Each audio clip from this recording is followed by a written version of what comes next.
Welcome to the update. I'm Madeline Burke.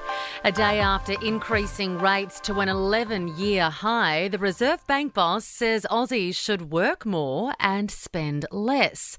Philip Lowe says plenty of homeowners are doing fine. If people can cut back spending or in some cases find additional hours of work, that would put them back into a positive cash flow position. That's not to say that there's not very significant stress out there. The Federal Treasurer has unveiled a major shake-up to the nation's financial system, with plans for cheques to be scrapped by the end of the decade.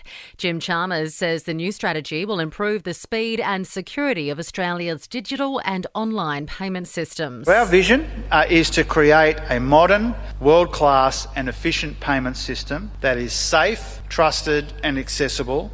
Meanwhile, the latest ABS data shows the Australian economy grew 0.2% for the 3 months to March, the weakest rate of growth since 2021. The Bureau of Statistics says discretionary spending fell noticeably in the March quarter.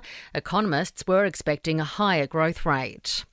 Boxer Harry Garside says he feels vindicated after a domestic violence charge against him was dropped. He says he can now focus on qualifying for Paris 2024.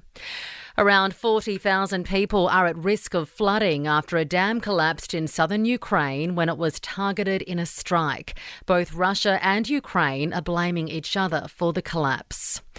And Singapore is set to end horse racing, with their only racecourse to close after 180 years.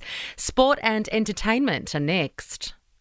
In sport, netball has overtaken Australian rules as a grassroots team sport.